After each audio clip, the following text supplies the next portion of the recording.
In the vast expanse of the cosmos, the research vessel Pioneer drifted silently, its crew of seasoned explorers and brilliant scientists scanning the void for any signs of the unknown. Aboard the ship, John Carter, a grizzled engineer with a knack for improvisation, stood beside his colleague, Dr. Alex Freeman, a brilliant physicist. "Look at these readings, John," Alex remarked, his voice a mixture of excitement and disbelief. "This isn't just another rock floating through space. It's emitting some kind of energy signature that's off the charts." John leaned in closer, squinting at the data on the screen. "That's no natural phenomenon, Alex. It's clearly artificial. Could be a station, or, who knows, maybe even a ship. Anything this far out from Earth is a big deal." Alex nodded, tapping commands into the console. "We're approaching the coordinates. I'll start the landing sequence." The Pioneer shuddered gently as it maneuvered closer to the alien outpost. The structure, massive and looming, was built with a technology that was unfamiliar yet strangely elegant. Its surfaces were smooth, adorned with geometric patterns that glowed faintly against the backdrop of space. As the ship docked, Captain Lisa Jung joined John and Alex on the bridge. "Gentlemen, what do we have here?" Alex briefed her quickly. "It's an alien outpost, Captain. Seems abandoned, but it's intact. This could be the discovery of the century." Lisa's eyes gleamed with the prospect. "Prepare an away team. We're going in." Moments later, John and Lisa, suited in their extravehicular gear, floated through the zero-gravity corridor of the alien station. Their lights pierced the darkness, revealing more of the intricate alien craftsmanship. "This architecture is unlike anything we've encountered before," Lisa observed, her voice echoing in John's helmet. John nodded, running his gloved hand over the smooth metallic-like material. "And it's still intact. Whatever this place was, it looks like it was deserted in a hurry." They navigated through the labyrinthine corridors, finally arriving at a large chamber filled with alien technology. At the center, a holographic map of unknown star systems hovered in the air, still active. "Would you look at that?" John whistled low. "It's a star map. We could learn a lot from this." Lisa approached the controls, her fingers hesitating over the alien symbols. "Let's see if we can interface our tech with theirs." She turned to John. "Can you rig something up?" John pulled a device from his belt, a universal connector he had modified himself for situations just like this. "Let's give this a shot." He attached the device to the panel, and after a tense moment, the map expanded, revealing even more data. Back on the Pioneer, Alex watched with bated breath as new readings streamed in. "You guys are going to want to see this. According to this data, we might be sitting on an ancient warship." Lisa exchanged a look with John, her expression a mix of excitement and trepidation. "Did he just say warship?" John grinned beneath his helmet. "Looks like we just hit the jackpot." As they downloaded the data, the realization of what they had discovered began to dawn on them. This was not just a map, it was a legacy of an advanced civilization, now in the hands of humanity. Whatever lay ahead, it was their mission to unlock the secrets of the alien outpost, secrets that could, for better or worse, alter the course of human history. The mood aboard the Pioneer had shifted palpably. The alien outpost's data, with its promise of revolutionary technology and warship designs, had become the team's sole focus. John Carter and Dr. Alex Freeman worked alongside a newly formed team of engineers and scientists in the ship's lab, buzzing with activity and the hum of machinery. "All right, team," John said, clapping his hands together as he addressed the group. "We've got something unprecedented here, and it's our job to figure it out, piece by piece. We need to understand this technology before we even think about building anything." Alex adjusted the large holographic display at the center of the room, which now showed the intricate blueprints they had downloaded from the alien control panel. "The structural integrity of this design is unlike anything we've encountered. The materials, the energy systems, it's all groundbreaking. But how do we replicate something we barely understand? As the team divided tasks, Captain Lisa Jang approached with news from Earth. HQ was thrilled with our findings, but they want us to accelerate our efforts. They're eager to see a working prototype of the warship's primary engine system. John sighed, running a hand through his hair. That's easier said than done, but we've got the best minds on it. The challenge before them was daunting, but the crew of the Pioneer was driven by the potential of their groundbreaking work, knowing that the eyes of Earth and possibly other watchful entities in the galaxy were upon them. The Pioneer's labs had turned into a frenetic workshop of trials and errors. The team worked around the clock, synthesizing new materials, configuring alien technologies with human interfaces, and running countless simulations. Their mission: to unlock the secrets of the alien warship and bring its power to humanity. One afternoon, as John and Lisa reviewed the progress reports, a cheer erupted from the propulsion lab.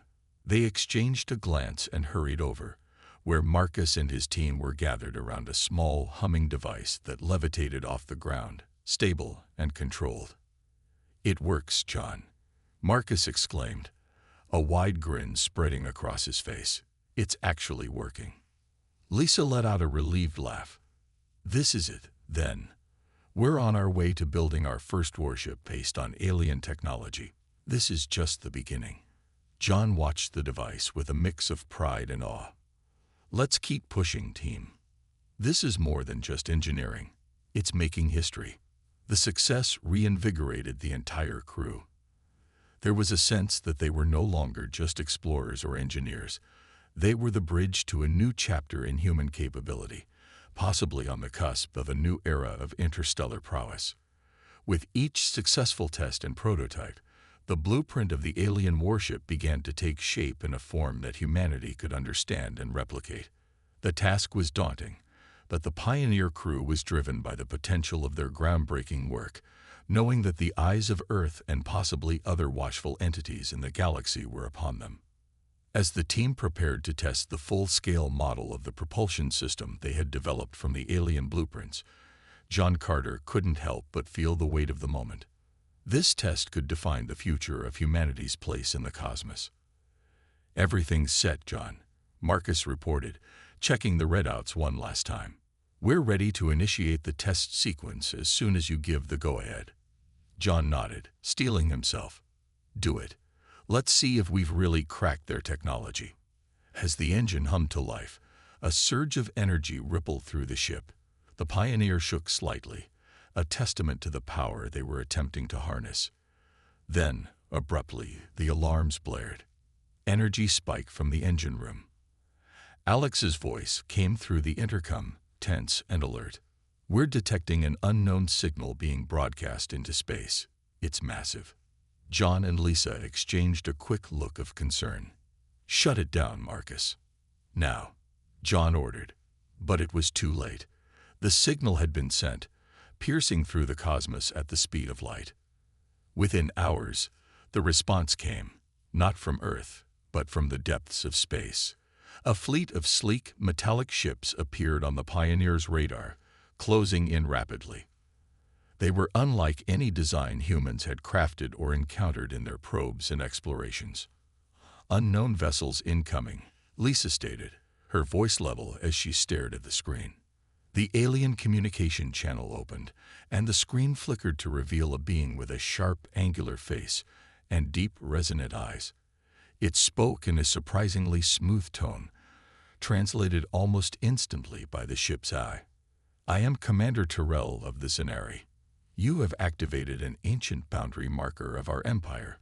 Explain your presence and your actions, or face immediate reprisal." John stepped forward, his voice calm. "Commander Tyrell, we are explorers from Earth.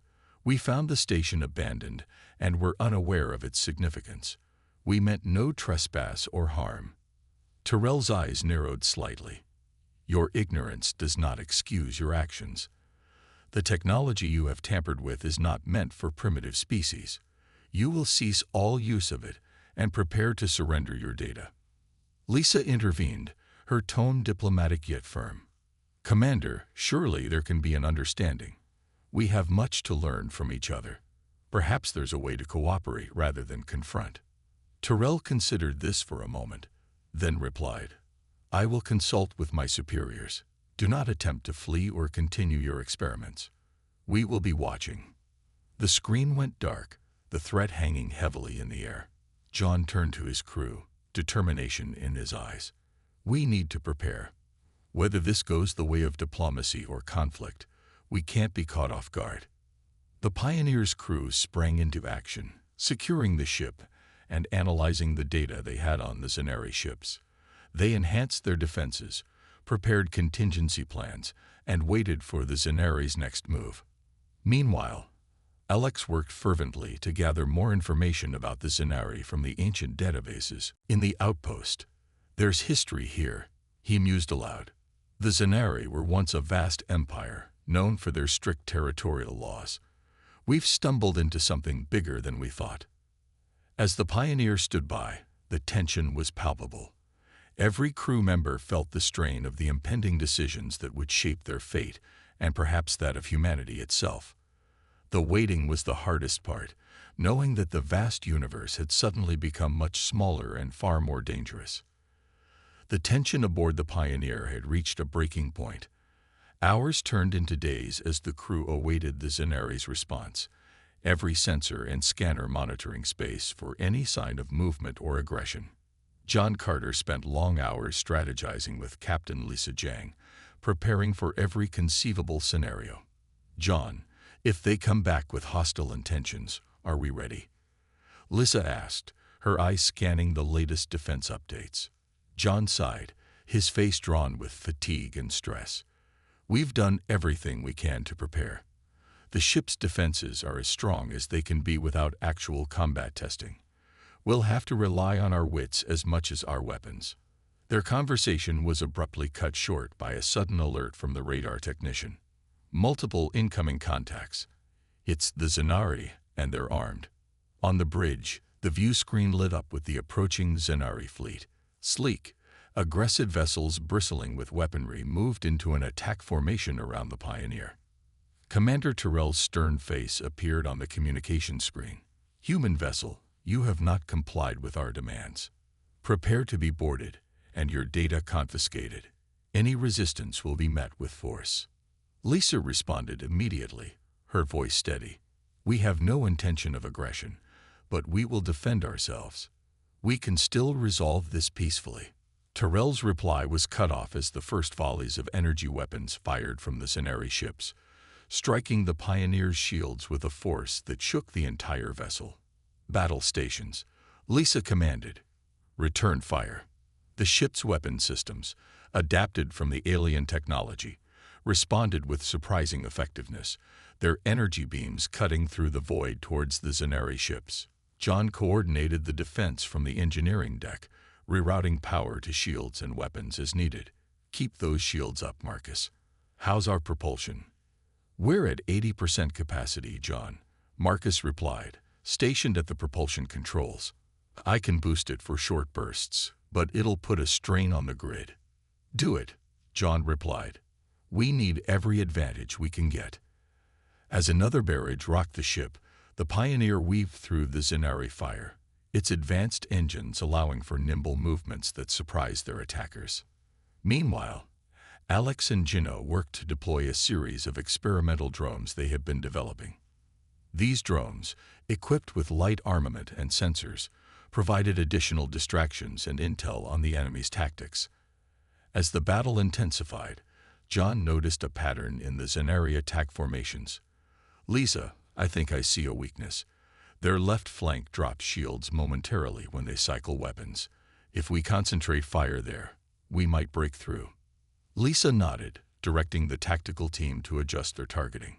"All units, focus fire on my mark. Now." The coordinated strike was more successful than they had hoped. A Zenari ship faltered, its shields failing under the concentrated energy blasts. Seizing the opportunity, the Pioneer delivered a decisive blow, disabling the enemy vessel. The unexpected loss threw the Zenari into disarray, giving the Pioneer a much-needed reprieve. Lisa seized the moment to address her crew, her voice resolute and clear over the comm. "We've shown them we're not easy prey. Prepare to repel boarders and keep our systems running. This isn't over, but I know we can do this. Stay sharp and look out for each other." As they braced for the next wave of the assault, John and his team felt a renewed sense of determination. They were no longer just defending the Pioneer. They were fighting for the future of humanity itself. The battle raged on, each moment critical, each decision potentially altering the course of this unexpected war. The void of space around the Pioneer was alive with the dance of battle as John Carter and his crew faced the onslaught of the Zenari fleet. With their initial surprise attack repelled, the Zenari regrouped for another assault, this time with even greater ferocity. On the bridge, Lisa Jang coordinated the ship's defenses, her voice calm yet urgent. "All sectors, report in. Maintain firing patterns and keep our mobility high. We can't let them pin us down." John monitored the ship systems from engineering, his hands moving deftly over the controls, rerouting auxiliary power to shields. "We've got to give the hull some breathing room." Marcus Lee's innovation with the propulsion system gave the Pioneer a significant edge. The ship darted through space with an agility that belied its size, dodging the heavy fire that sizzled past its hull. "Nice flying, Marcus," John shouted over the comm. "Keep it unpredictable." Back on the tactical front, Alex Freeman analyzed the enemy's attack patterns from his station. "Lisa, I've detected a recurring delay in the Zenari's firing sequence. It's a small window, but it's consistent." Lisa seized on the information. "Time our counterattacks to that rhythm. Let's exploit every advantage." The Pioneer's gunners adjusted their timing, waiting for the gap in the Zenari barrage. As predicted, the delay came, and the human vessel unleashed a devastating return volley, disabling another Zenari ship. Cheers erupted from the crew, but the victory was short-lived. The Zenari, realizing their tactic had been deciphered, switched strategies, resorting to a more chaotic, less predictable firing pattern. Amidst the chaos, Gina Torres worked furiously on the defensive systems, implementing a dynamic shield modulation. It should help absorb some of the incoming fire and disperse the energy more efficiently, she reported. Her adjustments provided a momentary respite for the Pioneer, whose shields glowed a vibrant blue as they absorbed the next wave of attacks. Inspired by the resilience of their vessel, the crew's morale bolstered. John watched the energy readouts, impressed yet wary. "Keep it up, Gina. Every bit of shield strength counts." As the battle raged, a distress call suddenly pierced through the commotion. It was from a nearby human mining colony, caught in the crossfire. Lisa's expression hardened. "We can't leave them defenseless. John, prep the rescue shuttles. We're going to need a quick extraction." John coordinated with the shuttle teams, setting a swift and risky rescue mission into motion. "You've got the green light. Shuttle teams, go." The rescue shuttles darted from the Pioneer, weaving through the debris and blasts to reach the beleaguered colony. Meanwhile, Lisa directed the Pioneer to cover their approach, its guns blazing paths for the shuttles. The rescue operation was tense, with every second crucial. The shuttles made quick landings, hurriedly boarding the colonists amidst the chaos, under the protective fire of the Pioneer. With the colonists safe, the Pioneer resumed its defensive stance, now protecting not just its own crew, but also the lives of the rescued civilians. The stakes had been raised, and the determination of every crew member was palpable as they continued to fend off the Zenari. The battle in the void was far from over, but humanity had proven its mettle against a formidable foe. With each passing moment, the crew of the Pioneer not only defended their lives, but also solidified their place as formidable warriors in the galactic arena. The Pioneers slowly gained the upper hand through a combination of human ingenuity, bravery, and the advanced alien technology they had harnessed. As the Zenari fleet continued its relentless assault, the human vessel deftly maneuvered, its shields absorbing the incoming fire, and its weapons striking with precision. John Carter coordinated the engineering teams, ensuring the ship's systems were operating at peak efficiency. "Keep those engines hot and shields at maximum," he directed. "Let's show them what we've got." During the heated exchange, a Zenari dreadnought managed to breach the outer defense line, heading straight for the Pioneer. The situation became critical as the massive ship unleashed a devastating barrage. Lisa made a quick decision. "All ships, focus fire on that dreadnought. Protect the Pioneer." The coordinated strike from multiple human warships overwhelmed the Zenari dreadnought, leading to its destruction. But the victory came at a cost. Several human ships were severely damaged, and casualties were reported. This turn of events, however, proved to be a pivotal moment in the battle. Seeing their flagship destroyed, the morale of the Zenari forces wavered. Seizing the opportunity, Lisa ordered a full advance. "Push forward," she commanded. "Drive them back with renewed vigor." The human fleet pressed the attack, employing their superior maneuverability and coordinated tactics to slowly turn the tide of the conflict. The Zenari, realizing they were losing, began a retreat back to their territory. As the last of the Zenari ships warped away, a cheer broke out across the human fleet. They had faced a significant threat and emerged victorious, securing their place as a dominant power in the galaxy. The Pioneer and its crew were hailed as heroes, and the human fleet was tasked with patrolling the space lanes and maintaining peace. But everyone on board knew that this was likely only a reprieve. The Zenari would regroup and return. In the aftermath of the battle, Captain Lisa Jiang and John Carter convened a strategic meeting with their senior officers and various experts aboard the Pioneer. "We've held them off for now, but we need to strengthen our position," Lisa declared. "It's time to think bigger." John agreed, adding, "The alien technology we've harnessed has given us an edge, but we need more than one ship to defend against a fleet. We should consider expanding our capabilities." The meeting quickly turned to the possibilities of mass production. Marcus Lee, the engineer responsible for the Pioneer's propulsion modifications, suggested, "With the data and experience gained from modifying the Pioneer, we can start developing a blueprint for a series of warships." Gina Torres, who had been instrumental in adapting the alien shield technology, chimed in, "We can enhance the designs with better armor and more efficient energy distribution. Let's not just replicate, let's innovate." Lisa nodded thoughtfully. "I'll communicate our plans to Earth Command. We'll need every resource available if we're going to build a fleet." With Lisa's leadership, a robust communication campaign was launched to rally support from Earth's governments and private sectors. The gravity of the situation, combined with the proof of alien hostility, spurred a wave of unity rarely seen among Earth's historically fractious political landscape. As Earth began its frenzied effort to build a defense fleet, John took charge of forming a new training program for the crew that would man these ships. Utilizing simulators based on their engagements with the Zenari, John's program was designed to prepare the next generation of officers and engineers to handle the advanced technology and the pressures of space combat. Meanwhile, Alex Freeman led a team focused on deciphering more of the alien database they had secured from the outpost.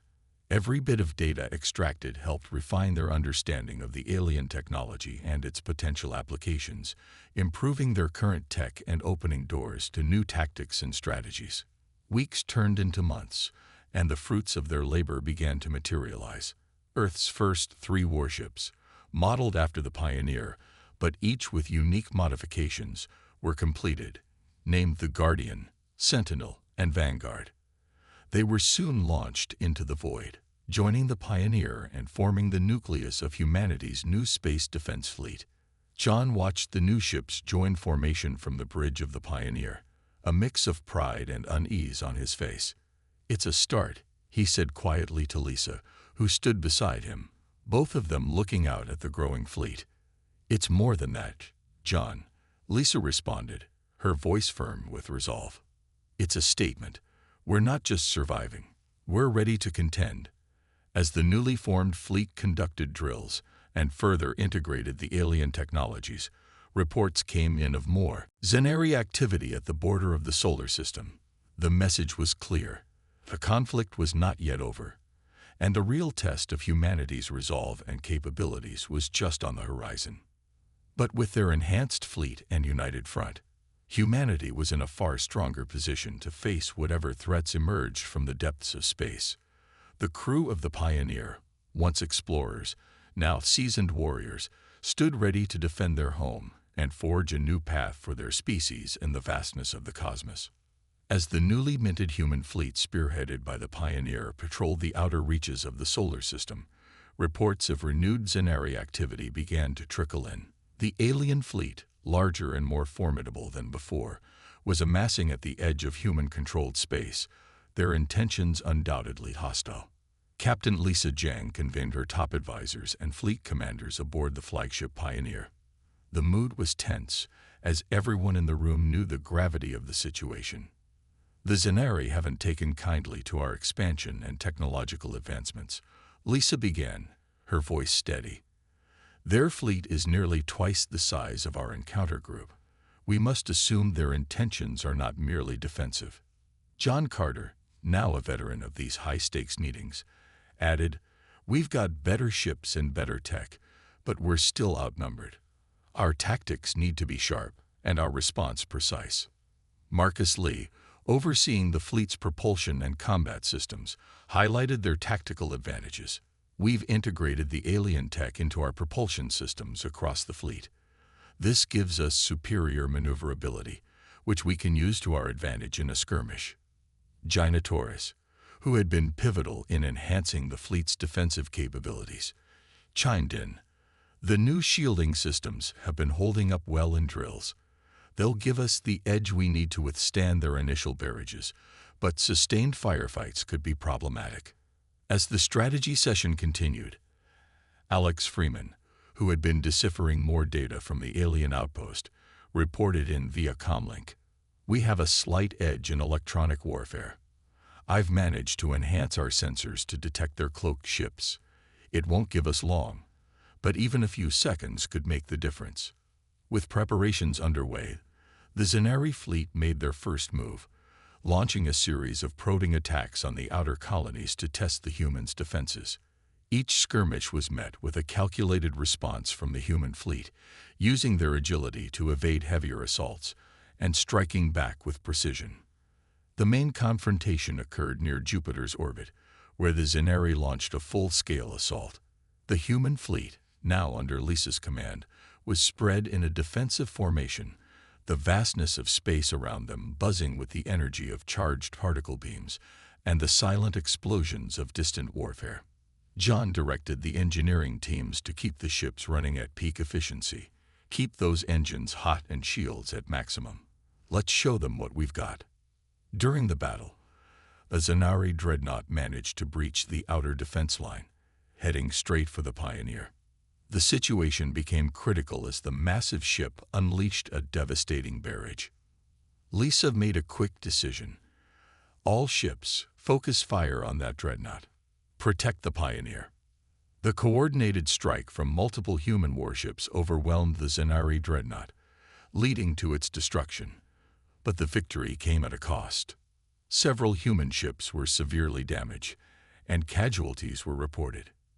This turn of events, however, proved to be a pivotal moment in the battle. Seeing their flagship destroyed, the morale of the Zenari forces wavered. Seizing the opportunity, Lisa ordered a full advance. "Push forward," she commanded. "Drive them back with renewed vigor." The human fleet pressed the attack, employing their superior maneuverability and coordinated tactics to slowly turn the tide of the conflict. The Zenari, realizing they were losing, began a retreat back to their territory. As the last of the Zenari ships warped away, a cheer broke out across the human fleet. They had faced a significant threat and emerged victorious, securing their place as a dominant power in the galaxy. In the aftermath of the battle, the human fleet, led by Captain Lisa Jiang on the Pioneer, regrouped and repaired, bracing for the Zenari's inevitable counterattack. The brief period of calm allowed the fleet to enhance their tactics and technology further, drawing on the lessons learned from their recent engagements. John Carter spearheaded an initiative to fortify the fleet's warships with improved armor and more efficient energy weapons. "We've seen what they're capable of," he addressed his engineering team. "It's time to step up our game. We need to be ready for anything they throw at us." As the silence of the cold void was shattered by the return of the Zanari, the human fleet was better prepared and strategically positioned. The stage was set for one of the largest space battles in human history. The Zanari fleet's approach was not subtle, a direct charge to Earth, aiming to end the conflict once and for all. But the human ships, though outnumbered, had the advantage of superior maneuverability and coordinated tactics. Lisa Jang, calm and resolute, commanded from the bridge of the Pioneer. "This is it. Hold the line. Protect Earth at all costs." The Zanari barrage was relentless, but the human ships dodged and weaved through the deadly blasts, exploiting the enemy's slower movements. John Carter coordinated the fleet's responses, prioritizing targets and directing fire, while Marcus Lee's innovations allowed the ships to use the gravitational fields of Mars to their advantage.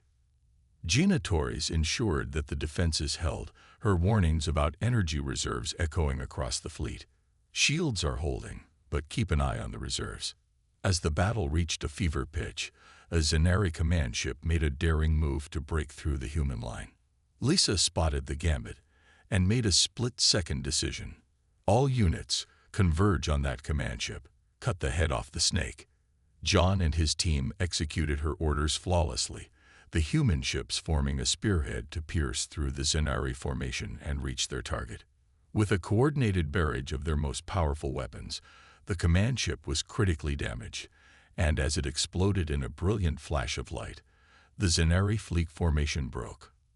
Sensing victory, Lisa pressed the advantage. "Push forward. Drive them back. This ends today." One by one, the Zanari ships began to retreat, their will to fight crumbling.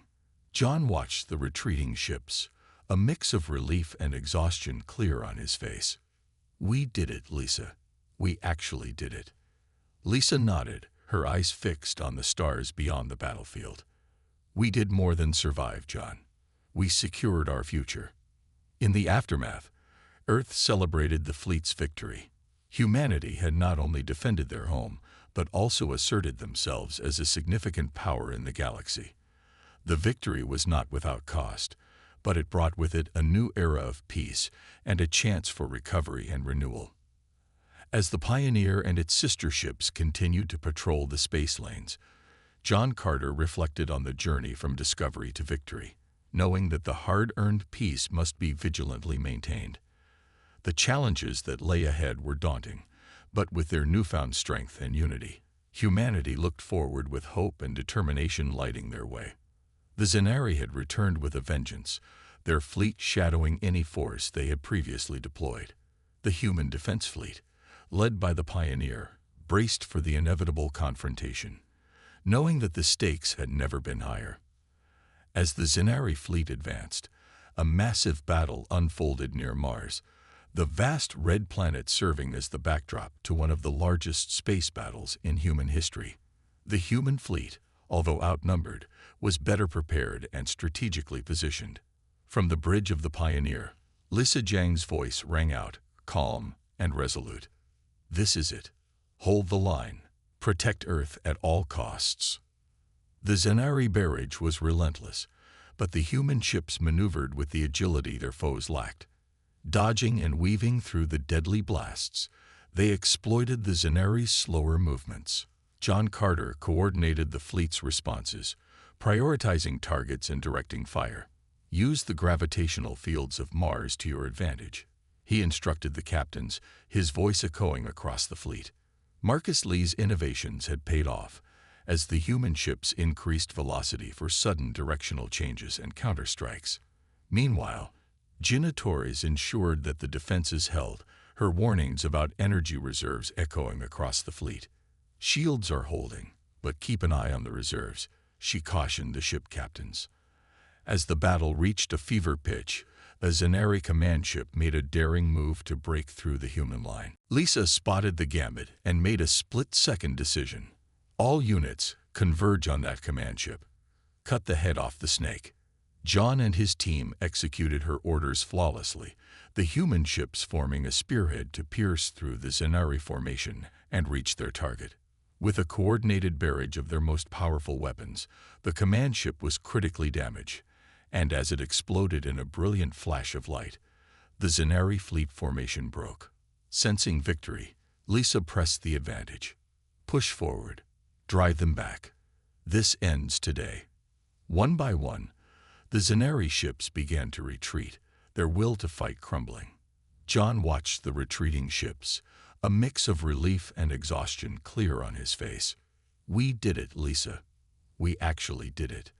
Lisa nodded, her eyes fixed on the stars beyond the battlefield. We did more than survive, John. We secured our future. In the aftermath, Earth celebrated the fleet's victory. Humanity had not only defended their home, but also asserted themselves as a significant power in the galaxy. The victory was not without cost, but it brought with it a new era of peace and a chance for recovery and renewal. As the Pioneer and its sister ships continued to patrol the space lanes, John Carter reflected on the journey, knowing that the hard-earned peace must be vigilantly maintained. The challenges that lay ahead were daunting, but with their newfound strength and unity, humanity looked forward with hope and determination lighting their way. The Pioneer and its crew emerged from the decisive battle as heroes, their actions forever etched in the annals of human history. The human fleet, tasked with patrolling the space lanes and maintaining peace, had proven its mettle against the formidable Zanari. Yet, as the dust settled, the realization dawned that the relationship between the humans and the Zanari would need to evolve beyond the confines of conflict. The Zanari, having witnessed the tenacity and ingenuity of the human forces, could no longer view them as mere primitive species. Aboard the Pioneer, John Carter and Lisa Jang convened a meeting with their senior officers and diplomatic advisors to discuss the way forward. The Zanari have retreated for now, but we all know they'll be back, John began, his voice tinged with a mix of caution and optimism. We've secured our place in the galaxy, but we can't afford to rest on our laurels. We need to establish a lasting peace. Lisa nodded, her expression thoughtful. Agreed. The challenge now is to navigate the delicate balance between deterrence and cooperation. We've proven our military might, but true stability will require forging a new relationship with the Zanari. Alex Freeman, who had been instrumental in deciphering the Zanari's history and culture, spoke up. The Zanari are a proud and territorial civilization, but they've also shown a capacity for pragmatism. If we approach them as equals, rather than adversaries, there may be a path to mutual understanding. The discussion delved into the nuances of diplomacy, with the team exploring potential avenues for cultural exchange, technological sharing, and joint exploration initiatives. They recognized that the transition from conflict to cooperation would require patience, compromise, and a willingness to see beyond the preconceptions that had defined their previous encounters. As the meeting progressed, a consensus emerged. The human fleet would maintain its vigilance, but also extend an olive branch to the Zanari, inviting them to the negotiating table. In the weeks that followed, a series of historic meetings took place, with representatives from both sides carefully navigating the delicate process of forging a new era of interstellar cooperation. The Zanari, initially wary of the humans' intentions, gradually came to recognize the potential benefits of an alliance. The exchange of knowledge and technological advancements proved mutually beneficial, as both civilizations stood to gain from shared resources and expertise. Slowly but surely, the icy tension that had once defined the relationship began to thaw. Joint exploration missions were launched, scientific research collaborations were established, and even cultural exchanges were organized, allowing the Zanari and the humans to better understand each other's perspectives and aspirations. As the new cooperative framework took shape, the Pioneer and its crew found themselves in a unique position, no longer mere explorers or warriors, but ambassadors of a burgeoning alliance that would shape the course of galactic affairs. John Carter, reflecting on the journey from discovery to victory, now found himself at the forefront of a new frontier, one of diplomacy, cultural exchange, and shared prosperity. "We've come a long way from those first moments on the alien outpost," he mused, gazing out at the stars from the bridge of the Pioneer. "Back then, we were just a crew of explorers, trying to unlock the secrets of a bygone civilization. Now, we're part of something much larger, a bridge between two worlds, working to forge a future of mutual understanding and cooperation." Lisa Jiang, standing beside him, nodded in agreement. "It's a humbling responsibility, John, but also an opportunity. We've proven our mettle as warriors, but now we must demonstrate our wisdom as statesmen. The challenges ahead may be daunting, but I believe we're up to the task." As the Pioneer and its sister ships continued their patrols, the crew embraced their new role, engaging in diplomatic missions, cultural exchanges, and joint scientific endeavors with their Zenari counterparts. The initial wariness and suspicion gradually gave way to a sense of cautious optimism, as both civilizations recognized the benefits of this unexpected alliance. In the years that followed, the Pioneer and its crew would become symbols of the new era of galactic cooperation, their names etched in the annals of history alongside the pioneers of the past, explorers, adventurers, and visionaries who had the courage to venture into the unknown and forge a path to a better future. The challenges that lay ahead were many, but with their newfound strength, unity, and a shared vision for a more harmonious galaxy, the humans and the Zenari embarked on a journey of discovery, diplomacy, and the endless possibilities that lay beyond the stars.